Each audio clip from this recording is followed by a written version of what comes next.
ठीक है। आज हम लोग क्या पढ़ेंगे? मूल कर्तव्य।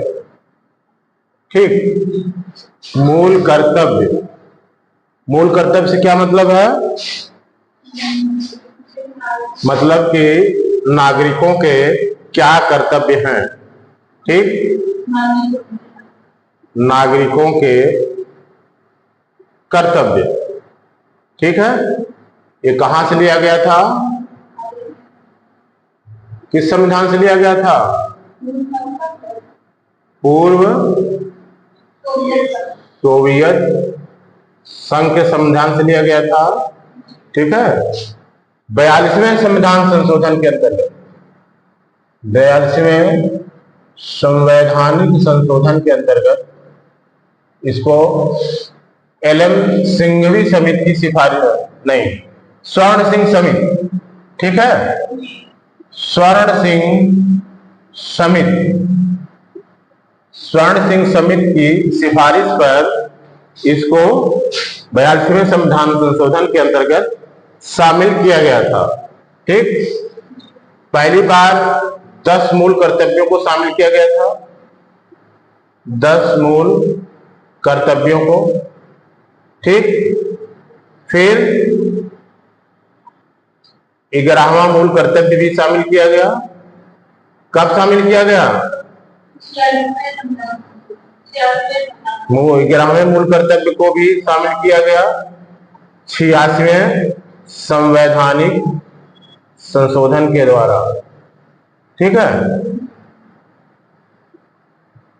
और जब ये शिक्षा के अधिकार को मूल अधिकार बना दिया गया था, उसी के समय ये 86वें संशोधन में शामिल किया गया था।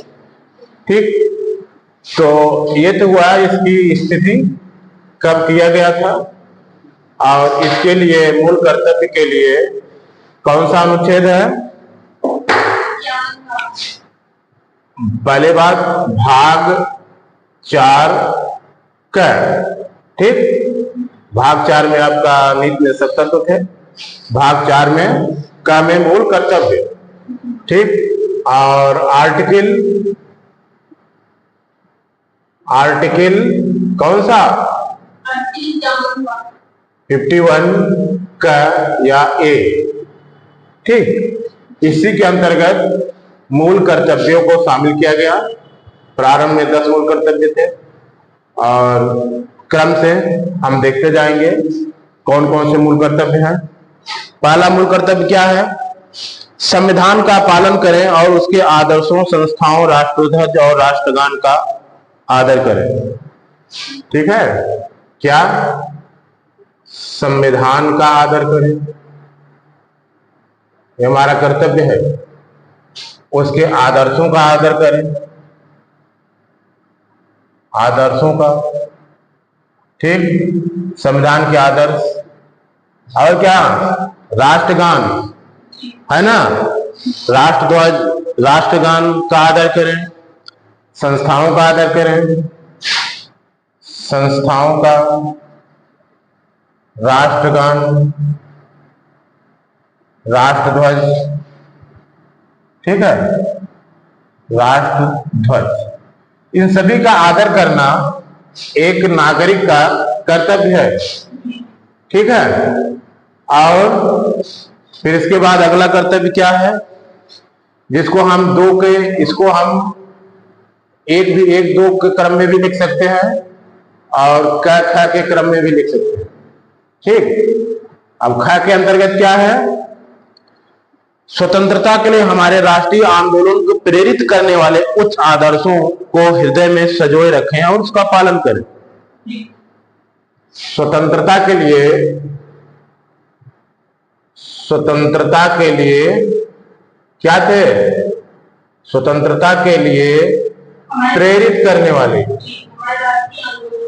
हाँ, स्वतंत्रता के लिए हमारे राष्ट्रीय आंदोलनों को प्रेरित करने वाले, ठीक है, हमारे राष्ट्रीय आंदोलनों को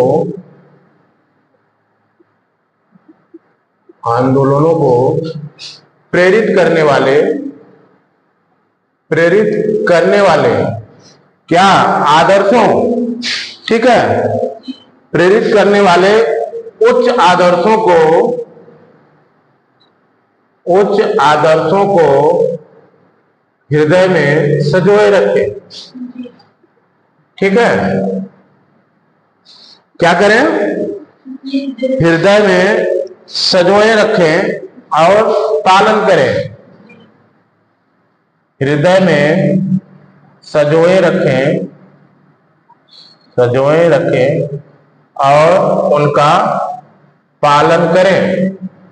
ठीक, और उनका पालन करें।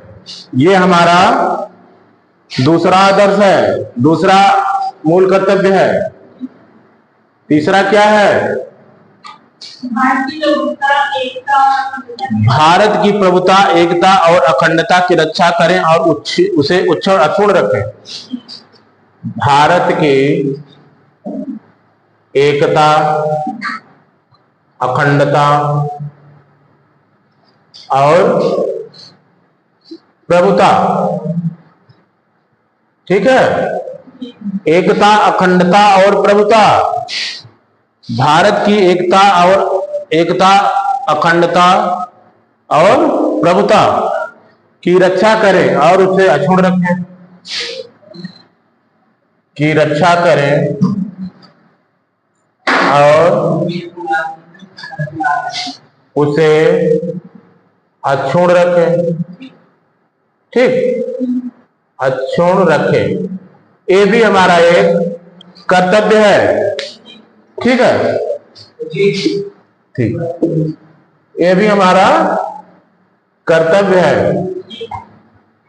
और इसी टाइम से अगला कर्तव्य हमारा क्या है? देश की रक्षा करें और आह्वान किए जाने पर राष्ट्र की सेवा करें। देश की रक्षा करें और आह्वान किए जाने पर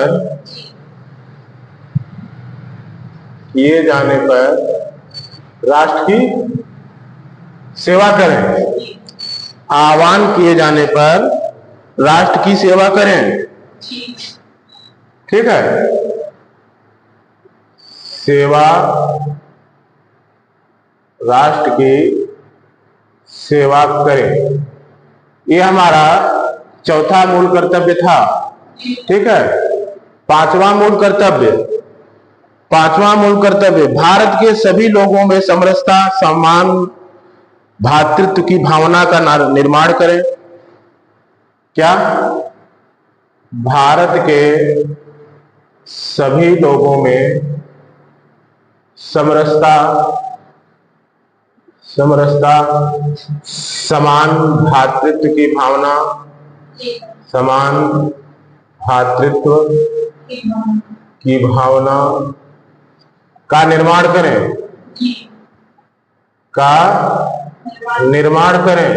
ठीक है, कहने का मतलब ये कि ये समरसता से मतलब ये है कि किसी भी सांप्रदायिक या जाति भावना का विकास न हो। ठीक है, और सभी के अंतर्गत समान भ्रातृत्व की भावना का विकास हो। ऐसे वातावरण का हमें निर्माण करना होगा। ये हमारा कर्तव्य है। चाहे हम भारत के अगर नागरिक हैं तो ये हमारा कर्तव्य है। ठीक है, धर्म, भाषा और प्रदेश या वर्ग पर आधारित सभी भेदभाव से परे हो। ठीक है, धर्म, भाषा, प्रदेश, क्या?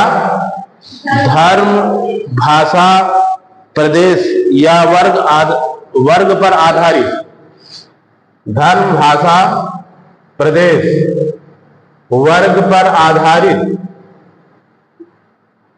आधारित सभी भेदभाव से परे हो। सभी भेदभाव से परे हो।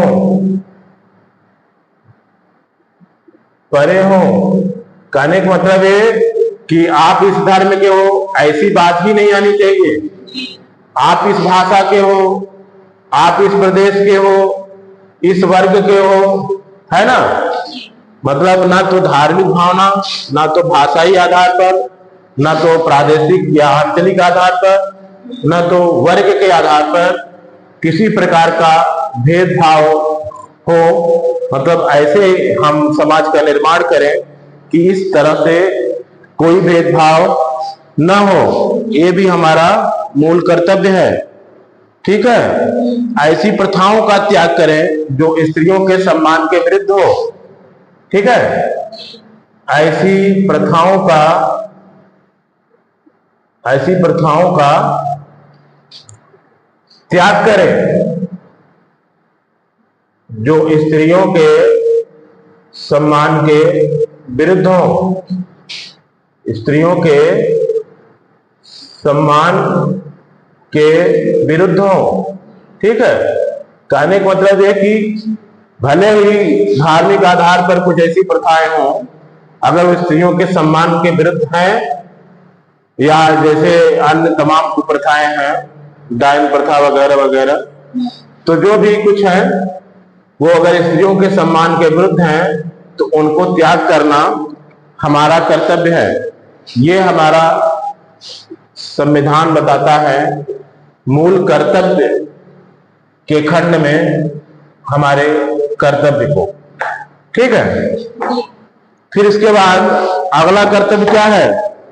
हमारी सामाजिक संस्कृति की गौरवशाली परंपरा का महत्व समझे और उसका परिरक्षण करें। हमारी सामाजिक संस्कृति की गौरवशाली परंपरा, ठीक, हमारी सामाजिक संस्कृति की, हमारी सामाजिक संस्कृति की गौरवशाली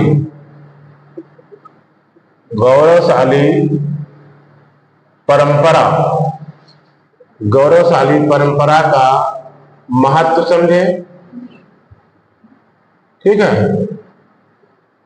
गौरवशाली परंपरा का महत्व समझें, गौरवशाली परंपरा का महत्व समझें और उसका परिरक्षण करें। ठीक है। उसका परिरक्षण करें। ठीक। फिर अगला हमारा सातवां, ठीक है, सातवां मूल कर्तव्य क्या है? प्राकृतिक पर्यावरण जिसके अंतर्गत वन, झील तथा वन्य जीव हैं, रक्षा करें और उसका संवर्धन करें। प्राणी मात्र के प्रति दया भाव रखें। प्राकृतिक पर्यावरण इसके अंतर्गत क्या क्या आएंगे? वन, झील, नदी, हाँ, वन, झील, नदी, वन्य जीव। ठीक। वन, झील, नदी, वन्य जीव, इन सब की रक्षा करें, उनका संवर्धन करें। ठीक है। और प्राणी मात्र के प्रति दया भाव रखें, दया भाव रखें। ये भी हमारा मूल कर्तव्य है। ठीक है। प्राणी मात्र के प्रति दया भाव रखें, ये भी संविधान के अनुसार मूल कर्तव्य है। ठीक है। ठीक। फिर इसके बाद आठवां हमारा क्या मूल कर्तव्य है? ठीक। वैज्ञानिक दृष्टिकोण, मानववाद और ज्ञानार्जन तथा सुधार की भावना का विकास करें। वैज्ञानिक दृष्टिकोण,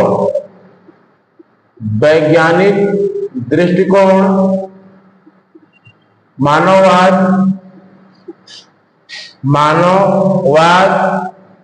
तथा सुधार की भावना,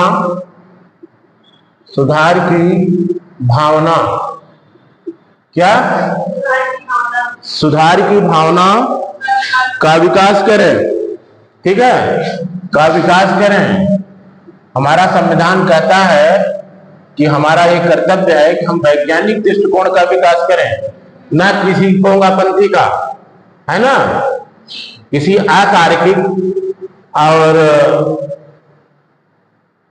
किसी अतार्किक भावना या का विकास हमें नहीं करना चाहिए, उनको बढ़ावा नहीं देना चाहिए। ठीक है। 9वां है सार्वजनिक संपत्ति को सुरक्षित रखें और हिंसा से दूर रहें। ठीक है, सार्वजनिक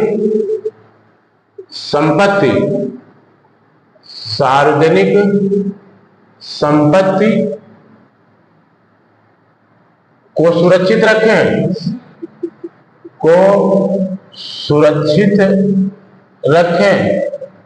और हिंसा से दूर रहें।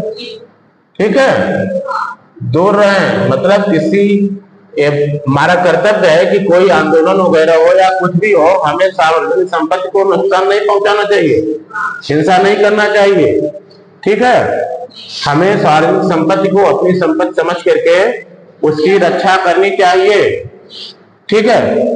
10वां है व्यक्तिगत और सामूहिक गतिविधियों के सभी क्षेत्रों में, क्या, व्यक्तिगत और सामूहिक गतिविधियों के सभी क्षेत्रों में उत्कर्ष की ओर बढ़ने का सतत प्रयास करें।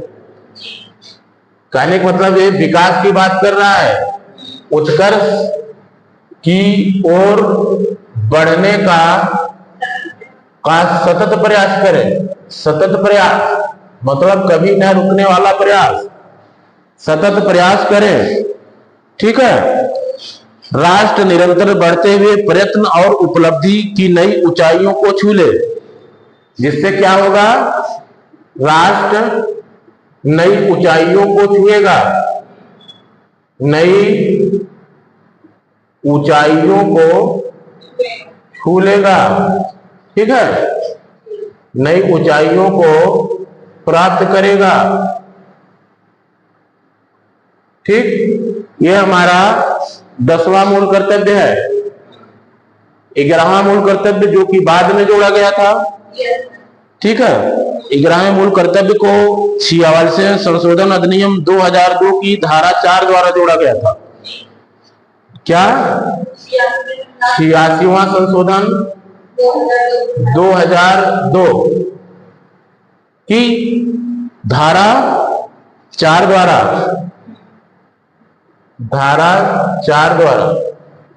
संक्षेप में जानते रहिए कि 86वें संशोधन 2002 में जोड़ा गया था। ये हमारा 11वां कर्तव्य था। 11वां कर्तव्य क्या है, यदि माता पिता या संरक्षक 6 वर्ष से 14 वर्ष तक की आयु वाले अपने यथास्थित बालक या प्रतिपाल्य के लिए शिक्षा के अवसर प्रदान करें। ठीक है, यानी कि अगर आप माता पिता हैं या संरक्षक हैं, अभिभावक हैं, ठीक है, तो आपका कर्तव्य है कि 6 से 14 वर्ष तक, क्या, 6 से 14 वर्ष तक की आयु वाले अपने यथास्थित बालक या प्रतिपाल्य के लिए शिक्षा के अवसर प्रदान करें। ठीक है, बालक के लिए शिक्षा का अवसर प्रदान करें, शिक्षा का अवसर प्रदान करें। हुआ ये कि इसी संशोधन के द्वारा क्या 6 से 14 वर्ष के बच्चों की शिक्षा को मूल अधिकार बनाया गया। ठीक है, 6 से 14 वर्ष की बच्चों की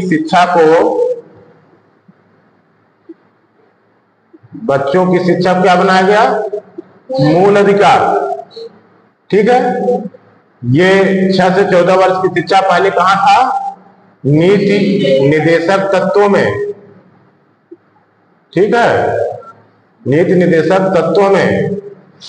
फिर किस अनुच्छेद के अधीन था? नीति निर्देशक तत्व में 45 है ना, 45 के अधीन था के अंतर्गत। अब वहां पर 6 वर्ष से कम आयु के बच्चों के पोषण एवं शिक्षण की बात की गई है। ठीक है, 6 से कम वर्ष के आयु के बच्चों के पोषण और शिक्षण की बात की गई है। ठीक, और अभिभावकों के कर्तव्य स्वरूप इसी संशोधन के द्वारा 6 से 14 इसी संशोधन के स्वरूप अभिभावकों के कर्तव्य को निर्धारित किया गया है। ठीक है, कि आपका कर्तव्य है कि आप ऐसा माहौल बनाएं, बच्चों को दें।